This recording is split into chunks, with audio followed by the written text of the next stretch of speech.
여러분들 2025년 봄학기 이제 시작을 오늘 하게 되었는데 여러분들 좀 옆에 있는 분들하고 좀 차렵게 한번 인사 한번 나눴으면 좋겠습니다. 환영합니다. 축복합니다. 사랑합니다. 반갑습니다. 마음껏 한번 축복해 주시면 감사하겠습니다. 여러분들 2025년 봄학기에 입학하신 신입생 여러분들 환영하고요.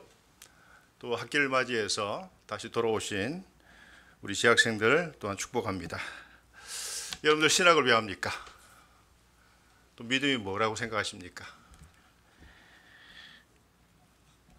우리는 그 참된 믿음을 이렇게 한번 생각해 보면 어떨까요? 참된 믿음으로 들어가기 위해서 우리는 내려놓아야 될 것이 있고 또 올려드려야 될 것이 있습니다.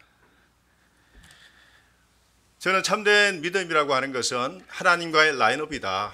그 라인업을 진정으로 이루어 가기 위해서는 우리가 스스로 정리해야 될 게 있죠. 우리가 스스로 내려놓아야 될 것이 있습니다.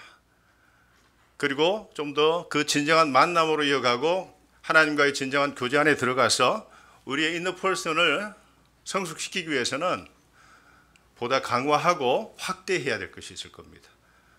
이것은 여러분들이 참된 신앙의 세계에 들어가기 위해서는 취사 선택해야 된다는 결단이 필요한 사항들이죠. 이것을 제대로 하지 않으면 여러분들은 진정한 신앙을 경험했다라고 하기가 쉽지 않을 겁니다. 여러분들 제가 좋아하는 비유가 있어요. 요한복음 10장입니다. 요한복음 10장이 뭐냐? 선한 목자의 비유장이죠. 거기에는 두 가지 종류의 사람이 나옵니다. 한 사람은 사꾼이 나오고 또 한 사람은 선한 목자가 나옵니다. 제가 이런 질문 한번 드려보겠습니다. 왜 사꾼은 사꾼이 될 수밖에 없고 선한 목자는 선한 목자일 수밖에 없는가? 그 근본적 이유가 뭐라고 생각하십니까? 근본적 디퍼런스가 뭐라고 생각하세요? 네? 목적의 차이. 많은 분들은 이 본문을 가지고 이런 내용의 아마 설교를 들었을 거예요.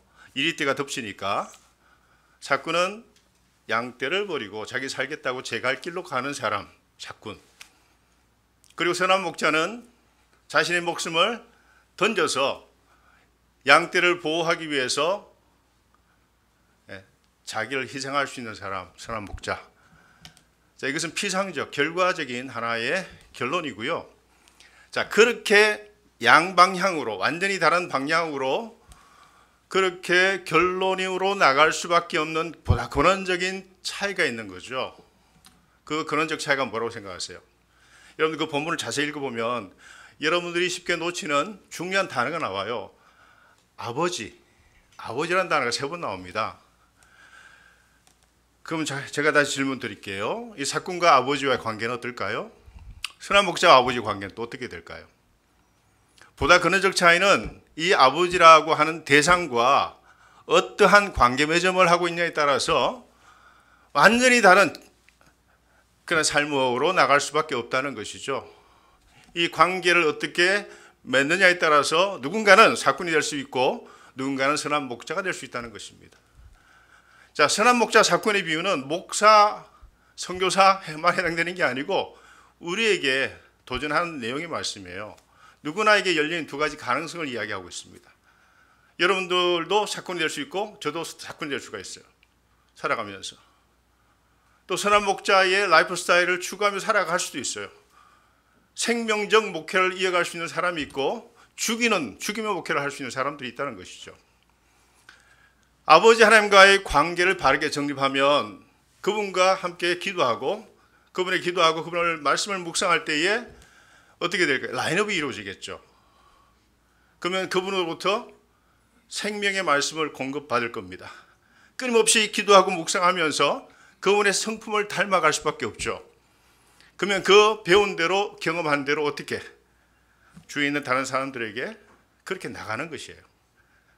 자기가 목양하는 공동체를 위해서 아버지의 마음과 뜻과 성품을 다하여 그렇게 목양을 할 수가 있는 것이죠. 근데 그 관계가 만약 단절되어 있으면 자기 마음대로 할 겁니다. 자기 원하는 대로, 자기 뜻대로 하겠죠. 그럼 대부분 우리가 생명적 목회를 우리 힘으로 할 수가 있습니까? 1초 정도 할 수 있겠죠. 마음을 잠시 정할 수 있겠지만 그 마음을 계속 이어가면서 우리 일평생 라이프롱으로 사역하는 것은 불가능합니다. 그러면 그것을 가능하게 하는 것은 뭘까요? 위에 계신 아버지 하나님과의 라인업입니다. 그분의 말씀을 끊임없이 묵상하고 그 묵상에 기반해서 기도하고, 그래서 그분으로부터 오는 무한한 생명을 공급하고 그분의 뜻을 추구하며 살아가는 그 법을 배우지 않으면 우리 언제든지 사꾼일 수밖에 없다는 것입니다. 이것이 가장 중요한 근본적 차이입니다. 참된 믿음은 하나님의 아버지와의 라인업이에요. 라인업을 어떻게 하냐에 따라서 우리는 사꾼이 될 수도 있고 선한 목자의 삶을 살 수가 있습니다. 오늘 본문 여러분 읽어보셨습니다. 두 가지 이야기 함께 조합되어 있습니다. 마가복음의 중요한 하나의 특징 가운데 하나가 두 가지 이야기를 함께 조합하는 거예요. 오늘 본문은 아니지만 마가복음 11장에 보면 무화과 나무를 저주하시고 성전에 들어가 성전 숙정 사건을 일으키시고 나와서 보니까 무화과 나무가 뿌리째 말라 죽었더라. 이런 이야기 나오죠. A, B, A-로 이루어지는 샌드위치 구조를 띠고 있는데 오늘 본문도 마찬가지예요. 이런 샌드위치 구조 속에서 방점이 어디 있냐면 가운데 이야기에 있습니다. 성전 숙정 사건 같은 경우에는 만인의 기도하는 집을 강도의 소굴로 만든 그 성전의 마지막 말로를 뿌리째 말라 죽어버린 무화과나무 저주 사건으로 연결해서 말씀드린 것이죠. 오늘 이야기도 마찬가지, 회당장 야이로 이야기로 시작해서 12회 동안 혈루증을 앓고 있는 여인의 이야기로 이어가다가 다시 회당장 야이로의 딸에 소생되어지는 그 이야기로 연결되어 끝납니다. 이런 경우에 이제 A, B, A- 샌드위치 구조로 이어지는데 방점이 어디 있을까요? 가운데 B에 있습니다. 그 B의 결론이 뭘까요? 네 믿음이 너를 구원하였다 라고 하는 그 메시지에 있는 것이죠. 오늘 본문에는 인생에 큰 고난을 맞이한 두 종류의 사람이 나옵니다. 한 사람은 목숨이 경각에 딸린 딸을 둔 회당장 야이로이고, 또 한 사람은 12해 동안 혈루증을 앓고 있는 이름 없는 한 여인의 이야기이죠. 한 사람은 임박한 위기를 경험하고 있고, 한 사람은 시시각각 다가오는 멀리 있는 죽음을 경험하고 있습니다. 한 사람에게는 자신의 죽음이 아닌 너무나 어여쁜 딸의 죽음의 그림자가 엄습해 오고 있고, 또 다른 사람은 매일 흘리는 피 속에서 자신의 죽음을 날마다 경험하고 있습니다.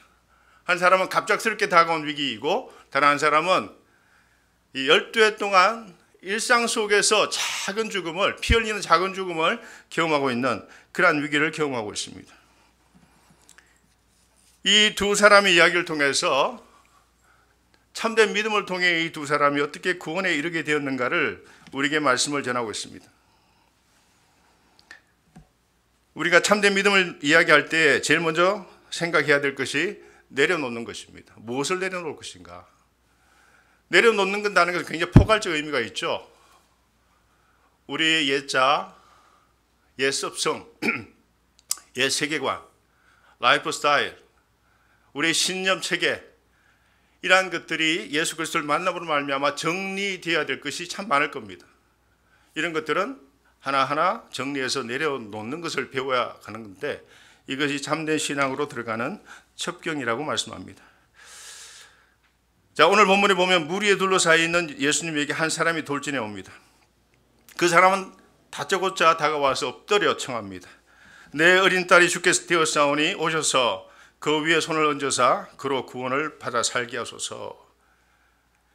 아마 여러분들이 만약 죽음 직전에 있는 그러한 자녀를 두었다면 아마 그런 마음으로 누군가에게 그렇게 다가가서 도움을 청할 수밖에 없는 것, 이것이 부모의 심정일 것입니다. 그리고 네 대신 내가 아팠으면 좋겠다는 그런 생각을 할 수밖에 없을 것입니다. 자, 지금 그 어린 딸의 목숨이 꺼질 듯 가쁜 숨을 내쉬고 있는 큰 위기 상황입니다. 이 사람의 마음은 딸의 고통으로 꽉 차 있고 그 고통 때문에 예수님께 달려왔습니다. 자, 첫 번째 위기 사람은 야이로였습니다. 야이로가 누굽니까? 회당장이었습니다. 그 지역의 유지였습니다. 그에게는 이름도 있었고 지위와 명예도 있었고 눈에 넣어도 아프지 않을 예쁜 딸을 가지고 있었습니다. 그런데 그 아이가 현재 죽어가고 있다는 것입니다.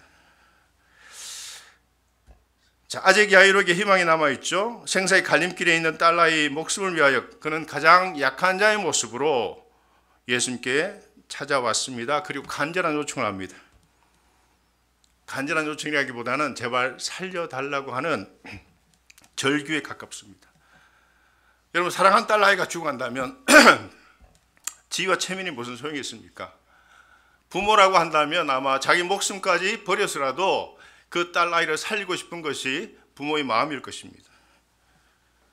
그 큰 위기의 순간에 모든 것을 내려놓고 예수님께 메어 달렸습니다. 그의 절규를 들으신 예수님은 그의 청을 거두어 주셨습니다. 중요한 것은 뭡니까? 우리가 내려놓는 그 자세를 취할 때 그 모습을 보시고 예수님은 우리의 내면 세계 안으로 들어오시고 우리의 삶의 정황으로 들어오셔서 그 문제를 만나주시고 그 문제를 해결해 주신다는 것입니다. 내려놓는 것도 대단한 믿음이 필요합니다. 여러분, 옛 차 쉽게 죽던가요? 옛 성품이 쉽게 정리되던가요? 여러분 가지고 있는 신변체계가 어느 날 갑자기 자고 나니까 변하던가요? 바뀌지 않습니다. 굉장히 질깁니다. 자, 딸아이를 위해 모든 것을 내놓고 달려온 야이로를 예수님은 따뜻하게 맞아 주셨죠. 야이로와 함께 예수님은 위기 상황으로 같이 들어가십니다. 그러나 많은 무리로 인하여 가는 걸음이 지체되고 있습니다. 이 야이로의 마음은 절박하고 다급한데 주변의 상황으로 인하여 야이로 속은 점점 시커멓게 타들어갑니다. 자, 뭐가 중요합니까? 위기 자체가 중요한 것입니까? 위기를 가중시키는 주변의 상황이 중요한 것입니까? 위기를 대하는 나의 삶의 자세가 중요하지 않을까요? 그 위기를 어떻게 바라보느냐, 그 위기를 어떻게 대처하느냐, 내가 그것을 믿음으로 극복하려고 하는 마음의 준비가 되어 있느냐, 이것이 중요한 것입니다. 배를 타고 갈릴리 바다를 건너던 제자들이 가운데서 광풍을 만났죠. 배는 곧 가라앉을 것 같고 제자들은 위기를 경험합니다. 그 위기가 언제 평정됩니까? 주님께서 바다 위를 걸어서 그 배 안에 들어오셨을 때 그 광풍은 진정됩니다. 그 배 안에 예수께서 계신가 아니 계신가 중요합니다. 여러분들의 인생 가운데, 사역 현장 가운데 예수님이 그 안에 계십니까? 계시지 않습니까? 우리 삶의 주인이 되십니까? 주인이 되지 않습니까? 여전히 내가 주인 역할을 하고 있습니까? 아니면 주님께 그 주인의 역할을 맡기고 있습니까? 이것이 살아가면서, 사역하면서 우리가 진정 물어야 될 중요한 포인트가 아닌가 생각을 합니다. 자, 야이로의 위기는 여기서 끝이 아닙니다. 산 넘어 산이라는 표현이 이런 경우에 해당되는 말이죠. 집으로 가는 야이로에게 예상치 못한 돌발적 상황이 발생합니다. 한 여인이 저돌적인 모습으로 그 팔꿈치를 치면서 야이로의 집으로 향하고 있는 예수님 일행에게로 다가옵니다. 그 얼굴엔 살아온 이력만큼이나 애환과 한이 서려 있는 그런 여인이었습니다. 자, 그는 무리 속에서 누군가를 간절히 찾고 있습니다. 그는 12회를 혈루증으로 앓고 있던 여인이었습니다. 자, 이 야이로는 회당장으로서 그 지역의 유지였던 반면에 이 여인은 이름도 없는 여인입니다. 그리고 율법이 통제하는 유대 사회 속에서 여인이 무리가 모여있는 그 현장에 나타날 수가 있습니까? 없습니까? 나타날 수가 없는 것입니다. 더군다나 이 여인은 피를 바깥으로, 몸 밖으로 유출하고 있는 여인 아닙니까? 그 당시에 토라 율법의 기준에 따르면 부정한 여인입니다. 터치하면 부정타는 여인이었다는 것입니다. 레위기 15장에는 이 혈루증을 앓고 있는 여인과 접촉하는 물건이나 사람은 다 부정하기 때문에 어떻게 하면 정결해질 수 있는지를 기록해 놓고 있습니다. 여러분들 율법의 기능이 뭔지 아시죠? In place와 out of place입니다. 적절함과 부적절함을 구분해 주어서 정결함과 부정함을 나누어서 정결한 공동체, 정결한 개인, 정결한 국가를 유지하는 하나의 기준이 율법의 기능입니다. 예를 들면 덜트가 흙이 성전 안에 있으면 부정한 것이기 때문에 썰어서 바깥으로 내보내야 되겠습니다. 근데 그 흙이 성전 바깥에 있으면 정한 것이에요. 몸 안에 피가 돌고 돌아야 되는데 우리 몸 안에 있어야 될 피가 몸 밖으로 유출되면 어떻게 됩니까? 부정한 것이죠. out of place입니다. 그죠? 그래서 그 몸 안에 피가 있을 때는 정한 것이고요. 거룩한 것이고 깨끗한 것이죠. 그런데 몸 안에 있어야 될 피가 바깥으로 유출되었다. 그것은 부정한 것이 됩니다. 정한 것과 부정한 것을 나누어서 정하게 살아가는 삶의 지혜와 비결을 가르치는 것이 토라였고 그것이 통계되어지는 토라를 통해 통계되어지는 사회가 1세기 팔레스타인 사회였다는 것이죠.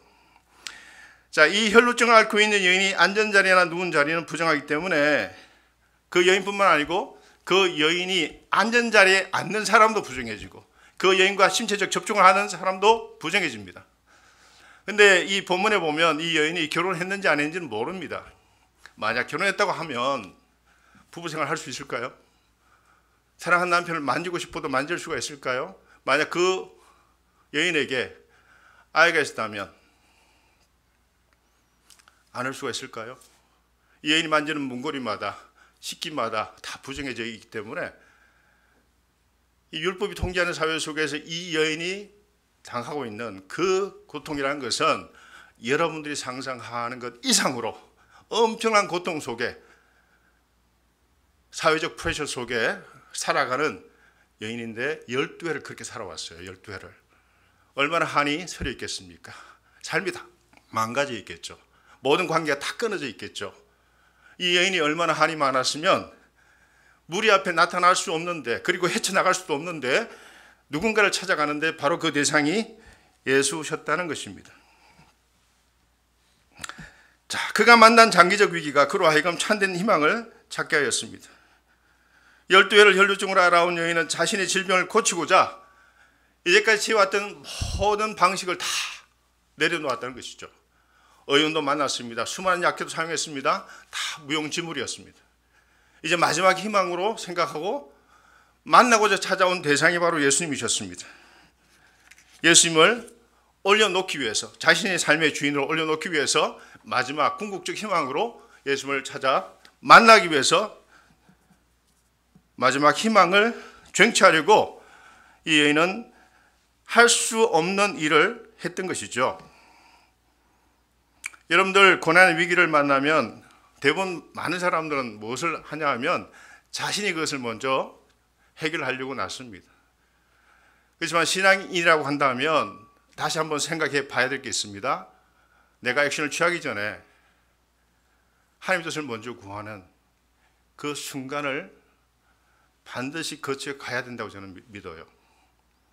그 과정 없이 본인이 나서지 않고 적어도 하나님 뜻을 구하고 내가 취하는 삶의 방식이 맞는지를 한번 리플렉션하고 그렇게 해서 하나님 원하시는 삶의 방식대로 내가 나가는가를 먼저 숙고하는 그러한 순간이 필요하다 생각합니다. 하나님을 신뢰하지 않는 한 우리는 우리의 생각과 고집을 내려놓지 않습니다. 오늘 본문에서 위기를 만난 두 사람이 그 위기를 대처하는 첫 번째 행동이 뭡니까?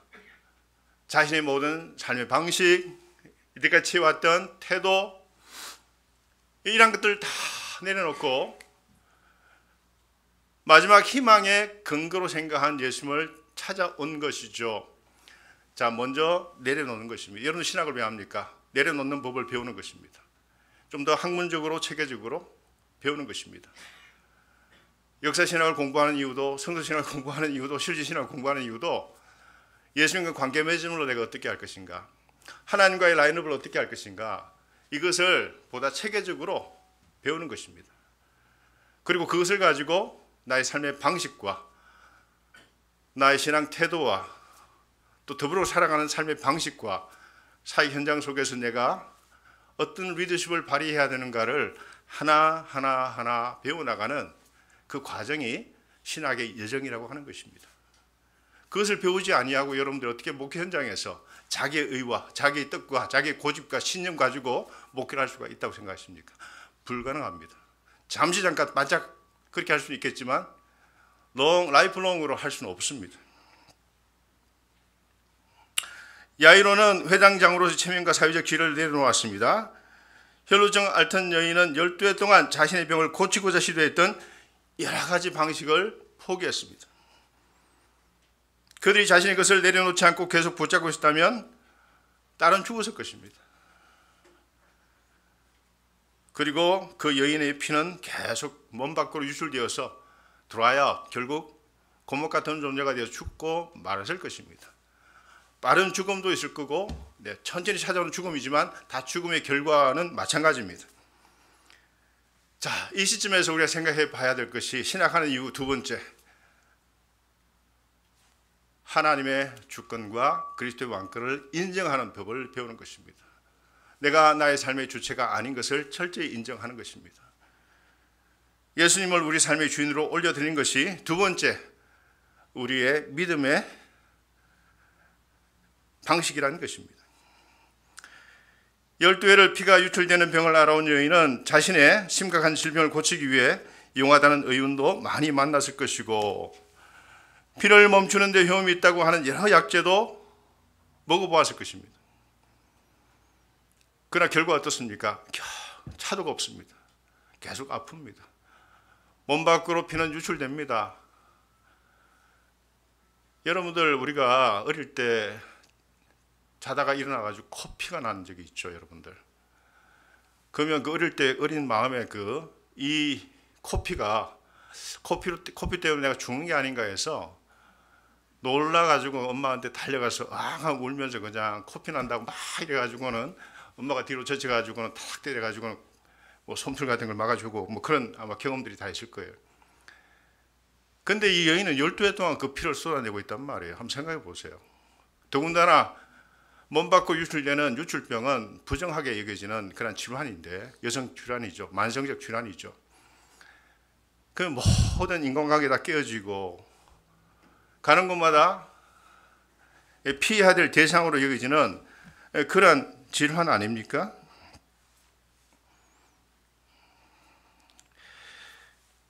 자, 당시 율법 종교는 이 여인을 부정한 여인으로 규정했습니다. 따라서 이 여인은 늘 위축되어 있었고요. 지독한 외로움과 소외를 경험할 수밖에 없었습니다. 그가 외출하면 마을을 오염시키기 때문에 마을 사람들이 알아서 피해줍니다. 뭐 10대 동안이니까 숨길 것도 없어요. 이제는 그 동네 사람 다 아는 그런 질환을 앓고 있는 여인이다 보니까 그 여인이 마을 나들이 가게 되면 알아서 피해줍니다. 접촉을 하지 않습니다. 일종의 untouchable person이 되고 말았습니다. 불가촉, 접촉해서 안 될 그런 사람이 되고 말았다는 것이죠. 주로 집에만 있었겠죠. 이 여인은 가정 내에서도 그런 위치에 있기는 마찬가지입니다. 끊임없이 피를 흘리는 육체적 고통 이상으로 이 여인을 괴롭힌 것은 그녀를 부정하다 규정하는 당시의 종교적 잣대와 사회적 편견이었습니다. 자, 이렇듯 정한 것과 부정한 것을 엄격하게 구분한 사회에서 이 여인이 경험하였을 고통은 현대에 우리가 느끼는 그런 불편한 정도의 고통이 아니고요, 총체적 고통입니다. 총체적 소외입니다. 캐나다 밴쿠버에 있는 리젠트 대학교에서 신학생을 가르치는 영성 신학자죠. 마르바 던이라고 하는 여자 교수님이 계셔요. 이분은 세계 곳곳을 다니며 왕성하게 저술과 강연을 활동하고 있지만 이분에게는 사실 버거운 질환을 가지고 있습니다. 이분의 질병 상태는 이러합니다. 한쪽 눈은 보이지 않고 두 다리는 각기 다른 이유로 혼자 걸을 수 없을 정도로 불편합니다. 어렸을 때 앓은 홍역 바이러스 때문에 45년 동안 당뇨를 앓고 있을 뿐만 아니라 극심한 저혈압에 시달리고 있고요. 신장을 이식받은 후로는 정해진 시간에 하루에 11번 약을 먹어야 합니다. 그러면 이 정도 되면 삶을 포기하고 싶은 마음이 생기지 않을까요, 여러분? 자, 평생 이란 심각한 질병을 안고 살아가지만 이 분이 외치는 메시지가 이렇습니다. 의미 없는 고난은 없습니다. 그런 고난을 통해서, 고통을 통해서 하나님은 우리에게 살아가는 삶의 방식을 깨우쳐 주시고 새로운 인생으로 거듭나게 하시고 우리 그 사람은 후패하지만 속 사람을 살아나게 하는 그 놀라운 생명을 공급해 주신다는 것입니다. 던 교수의 말씀대로 믿음의 사람에게는 의미 없는 고난은 없다는 것입니다. 야이로와 혈루증 앓던 여인은 고난을 통해 희망과 구원의 근거가 되시는 예수님을 만나게 되었습니다. 만약 이 고통이 없었다면, 고난이 없었다면 예수님과의 만남은 아마 일평생 동안 없었을 것입니다. 고난을 극복하는 것도 중요하지만 우리 인생의 참된 희망의 근거를 찾는 것이 더 중요합니다. 자, 여기에서 우리는 다음 단계로 한번 생각해 볼 수가 있습니다. 이제 믿음으로 하는 우리의 결단이 필요하다는 것입니다. 예수님의 소식을 듣고서 대문을 박차고 나온 여인은 헤아릴 수 없는 인파에 둘러싸여 있는 예수님께로 나갑니다. 이 여인은 12회의 한과 저주의 매듭을 풀 수 있는 마지막 기회가 될 수 있다는 믿음을 가지고 예수께로 나아갑니다. 그 허다한 남정네를 팔꿈치로 밀어젖히면서 사람들의 조롱과 저주도 상관하지 않고서 오직 한 사람, 희망의 건 되시는 예수님을 향해 그분의 등 뒤까지 도달했습니다. 이 여인은 주저할 것도 없이 망설 것도 없이 그분의 옷자락을 만졌습니다. 오늘 본문 27절 28절은 이 극적인 장면을 이렇게 기록해 놓고 있습니다. 예수의 소문을 듣고 무리 가운데 끼어 뒤로 와서 그의 옷에 손을 대니 이는 내가 그의 옷에만 손을 대어도 구원을 받으리라 생각함일러라.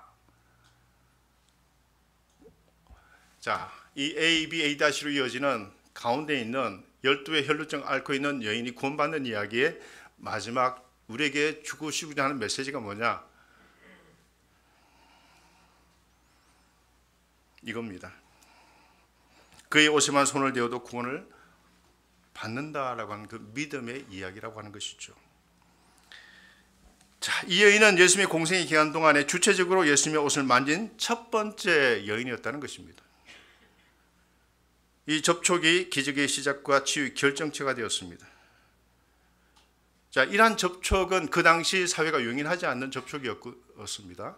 그런데 이 접촉을 가능하게 만든 것이 뭘까요? 옷자락에 손만 대어도 내가 구원받을 수 있겠다는 그 믿음 때문에 그 사회가 용인하지 않은 행동을 한 것입니다. 때론 믿음이란 것은 그 사회가 쳐놓은 한계를 넘어서는 것입니다. 우리 이성적 판단을 넘어서는 것입니다. 우리의 라이프 스타일을 넘어서 결단해야 될 때가 있을 때 결단하게끔 만드는 것이 믿음이라고 하는 것입니다. 믿음은 길들여져 있지 않습니다.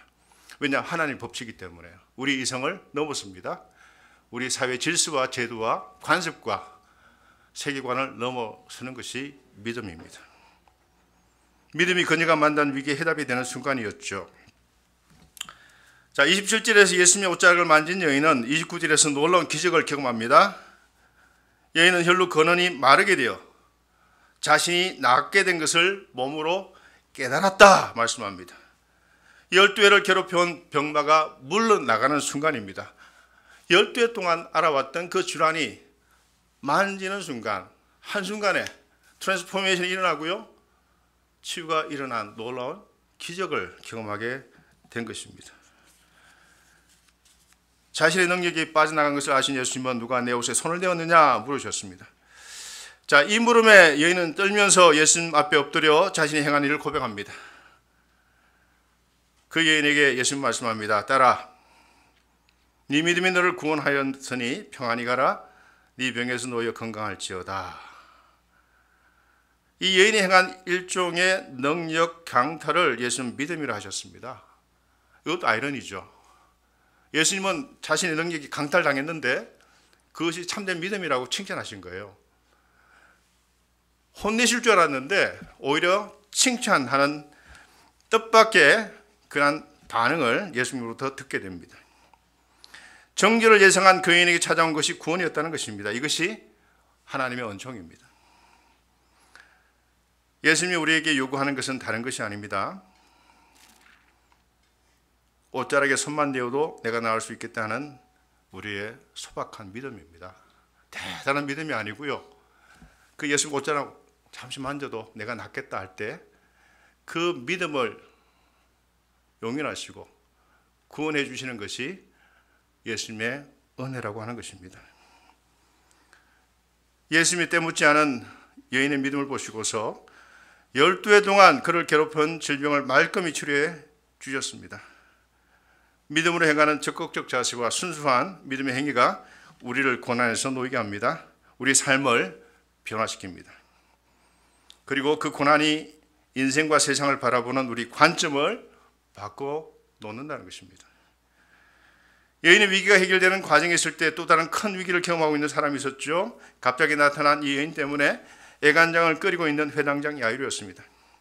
이러한 극적인 상황에서 야이로의 생각을 지배하고 있는 것은 집안에서 죽어가고 있는 딸아이에 대한 생각 때문이었습니다. 희망의 빛이 점점 사라지고 있을 때 바로 그때 집에서 전갈이 왔습니다. 딸이 죽었다는 소식입니다. 끝났어요, 게임이. 딸이 죽었다는 것입니다. 그 소식을 듣는 그 순간 야이로는 하늘이 무너지면서 앞이 깜깜해졌을 것입니다. 꿈이었으면 좋겠지만 그것은 엄연한 현실이었습니다. 집안 사람들이 야이로에게 이제 선생님을 더 괴롭혀서 못하겠습니까? 라고 말하면서 모든 것을 포기하자고 말합니다. 억장이 무너져 내리는 야이로가 피를 토하듯 속으로 절규했을 것입니다. 아, 사랑하는 딸아, 차라리 내가 죽고 네가 살 것을, 아마 이런 심정으로 마음이 아마 무너졌을 것입니다. 자, 그런데 그 자주를 하고 있는 야이로에게 예수님은 길 가시면서 말씀합니다. 두려워하지 말고 믿기만 하라. 이미 죽었잖아요. 그 딸아이는 돌아올 수 없는 강을 이미 건넜잖아요. 근데 두려워하지 말고 믿기만 하라고 말씀하시니 얼마나 생뚱맞은 말씀입니까? 그 컨텍스트에 맞지 않은 말씀이지 않습니까? 자, 이러한 상황 속에서도 예수님이 우리에게 요구하는 것이 믿음이라고 하는 것이죠. 대부분 사람들은 고난을 만나면 그 고난만 보게 됩니다. 고난이 주는 아픔과 두려움이 너무나 커서 그 고난이 너무나 크게 보인 나머지 정작 필요한 믿음은 뒷전으로 물러나게 됩니다. 여러분들 고난을 만날 때 위기 순간에 예수님께서 하신 말씀을 꼭 기억하시길 바랍니다. 두려워하지 말고 믿기만 하라. 두려워하지 말고 믿기만 하라. 너무나 귀한 선포이고 위대한 말씀이죠. 진정한 믿음은 두려움을 내쫓고 온전한 믿음은 절망을 희망으로 바꾸어 줍니다.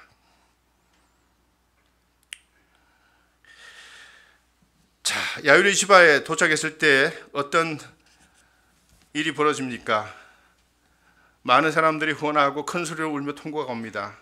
12살 꽃다운 나이에 세상을 떠난 어린 죽음 앞에서 사람들은 오열하고 있습니다. 못다 핀 꽃이었기 때문에 그 통곡은 더 컸습니다. 그때 예수께서 정색하며 말씀합니다. 너희가 어찌하여 떠들며 우느냐?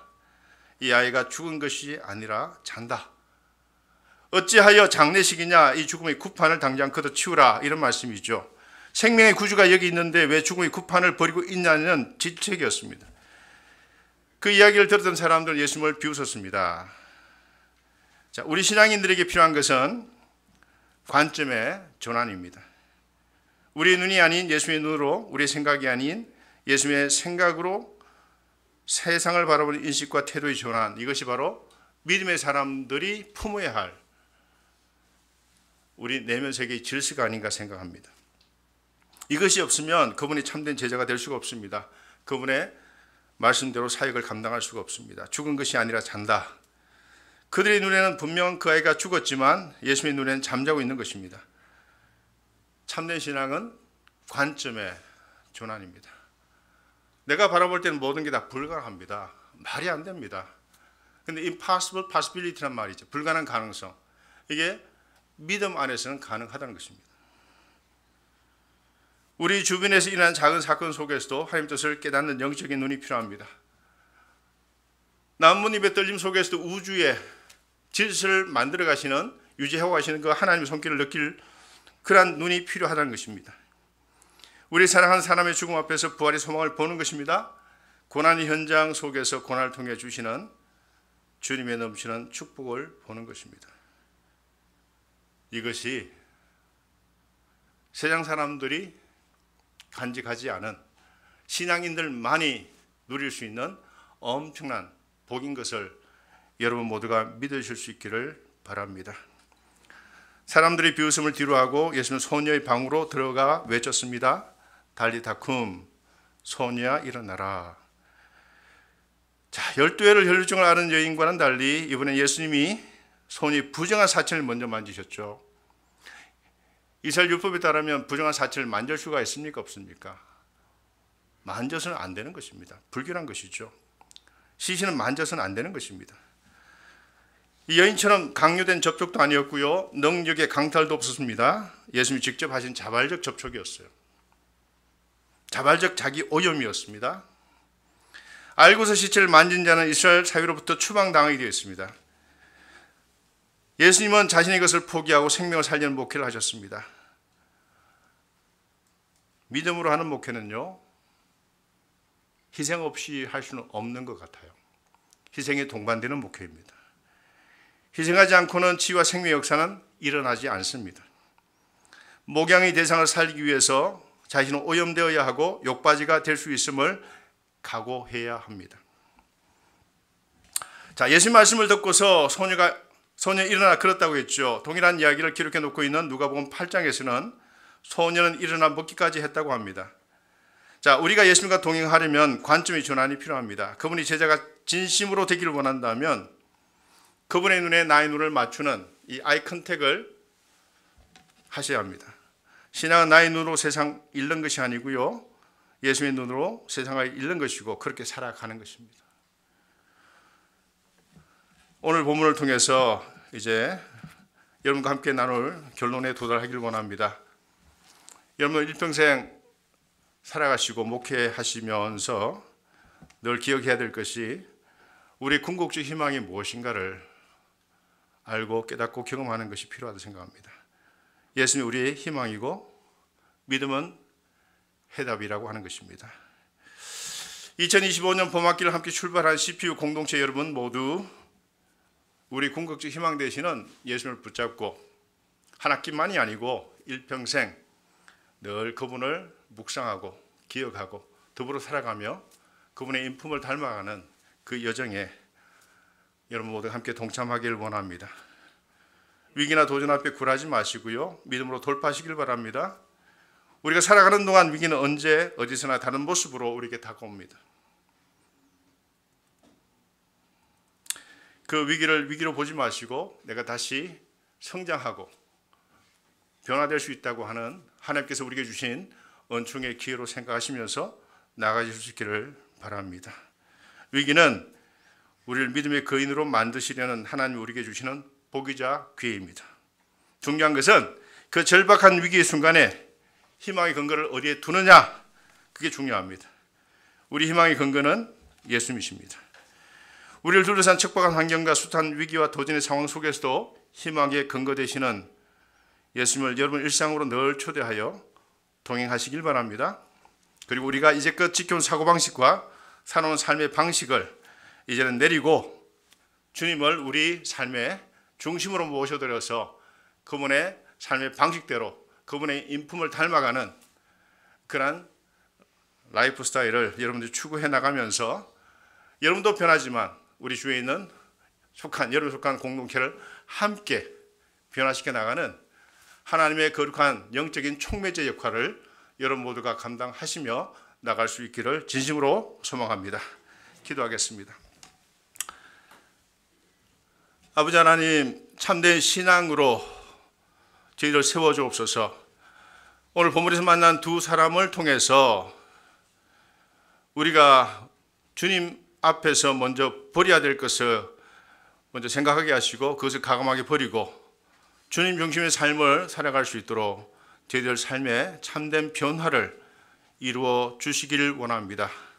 주의 성령께서 날마다 저희들 가운데 동행하여 주셔서 하나님의 거룩한 뜻에 또 하나님의 거룩한 부름의 소망을 향해 우리 모두가 함께 나갈 수 있도록 우리 CPU 믿음의 공동체를 주님께서 붙잡아 주옵소서. 참으로 감사드리오며 우리 주 예수 그리스도가 간절히 기도드립니다.